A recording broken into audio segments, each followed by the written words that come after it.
Hello everyone, बहुत बहुत स्वागत है आपका आरके डॉट ट्यूशन में। आज हम देखेंगे बीए प्रोग्राम का, ठीक है, सेकेंड ईयर का क्वेश्चन पेपर जो कि है टूरिज्म।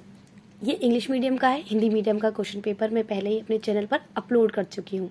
अगर आपको समझना है कि किस तरीके से क्वेश्चन पेपर आता है, किस तरीके से अटैम्प्ट करना है, तो आप उसमें जाकर देख सकते हैं। वरना हिंदी और इंग्लिश दोनों का पैटर्न सेम ही होता है, बस लैंग्वेज चेंज कर देते हैं। आप चाहो तो इसी वीडियो को समझ सकते हो और इसी चीज़ को आप हिंदी वाले में अप्लाई कर सकते हो। चलिए स्टार्ट करते हैं। पहले जो यहाँ पर पॉइंट्स दे रखे हैं पहले उसको पढ़ते हैं। There are 2 section A and B, यानी आपको 2 सेक्शन दिए जाएंगे। देखिए रहा ए और बी दे रखा है, तो बी भी देख लेते हैं। और ये रहा सेक्शन बी, ठीक है। फर्स्ट पॉइंट आपको समझ में आ गया कि 2 सेक्शन में आपका जो है क्वेश्चन पेपर आएगा। मैं इतना बता दूं कि ये आपका फाइनल टर्म का क्वेश्चन पेपर है, ठीक है, थर्ड टर्म का फाइनल वाला। नेक्स्ट क्या दे रखा है point, attempt 5 question in all. ये आपको टोटल कितने दे रखे हैं, यहाँ से 1 से लेकर 8 तक है। इन 8 क्वेश्चन में से आपको 5 क्वेश्चंस करने हैं, ठीक है।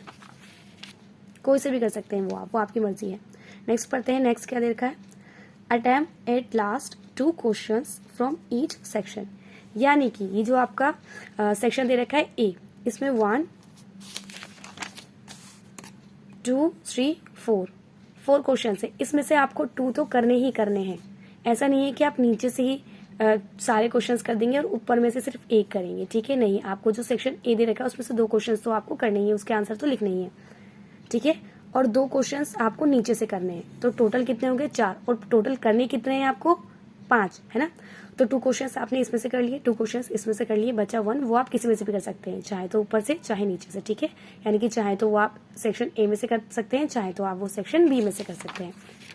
नेक्स्ट चीज क्या लिखी हुई है यहाँ पे, all questions carry equal marks. यानी कि जितने भी क्वेश्चन है उसको आपके जो मार्क्स है वो सेम ही मिलेंगे। जैसे कि आपका 50 मार्क्स का है, तो अगर आप एक क्वेश्चन करेंगे तो आपको 10 मार्क्स ही मिलेंगे, चाहे आप इसमें से कर रहे हो चाहे आप सेक्शन बी में से कर रहे हो, वो कोई मैटर नहीं करेगा, ठीक है।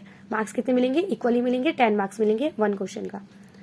अब नेक्स्ट है the word limit for 10 marks question is 300 words and for 5 marks question it is 150 words. यानी कि अगर आप कोई ऐसा क्वेश्चन करते हैं जो पूरा 10 मार्क्स का है, फॉर एग्जांपल आप ये फर्स्ट वाला क्वेश्चन कर रहे हैं, तो ये आपको पूरा ही क्या है, 10 मार्क्स का है, इसके लिए आपको 10 मार्क्स मिलेंगे। बट अगर आप कर रहे हैं क्वेश्चन नंबर 4 और आपने जस्ट ये वाला पॉइंट लिया और इसका आंसर लिख दिया, इसी के ऊपर आपने शॉर्ट नोट्स लिख दिया, तो उसके ऊपर आपको सिर्फ 5 मार्क्स मिलेंगे। क्योंकि यहाँ पर मेंशन है कि आपको एनी 2 करने हैं, फर्स्ट सेकंड थर्ड। यहाँ पर आपको 3 दे रखे हैं, चॉइस है आपके पास, कोई भी 2 कर सकते हैं। जब आप दोनों करेंगे, मान लीजिए ये और आपने ये कर लिया, तब आपको मिलाकर ये 10 मार्क्स मिलेंगे, ठीक है। 10 में से भी अगर आप बहुत अच्छा लिख रहे हैं तभी 10 मिलेंगे, वरना आपको 9 8 इसी तरीके से मिलेंगे, ठीक है। वो आपके लिखने पर डिपेंड करता है। आई होप आप समझ गए होंगे कि यहाँ पर जो ये इंस्ट्रक्शन लिखे हुए हैं इसका मतलब क्या है, ठीक है। अब मैं आपको दोबारा से एक बार रिवाइज कराती हूँ कि क्या चीज़ है। देखिए सेक्शन ए ये रहा और सेक्शन बी ये रहा, ठीक है। इनमें से आपको ऊपर वाले में से और नीचे वाले में से किसी में से भी 2 तो करने ही है, ठीक है। और जो 5th वाला है वो आप किसी में से भी कर सकते हैं, लेकिन मैक्सिमम 2 तो आपको एक में से ही करने हैं, ठीक है। बस सिंपल सी बात थी। अगर आपको और भी क्वेश्चन पेपर्स देखने हैं, इवन आपको बीए का छोड़कर भी किसी और चीज़ के भी क्वेश्चन पेपर देखने हैं, किसी और क्लासेस के भी देखने हैं, वो भी मेरे चैनल पर अवेलेबल है। वीडियो हेल्पफुल लगी हो तो प्लीज़ लाइक करें, चैनल को सब्सक्राइब करें। Thank you.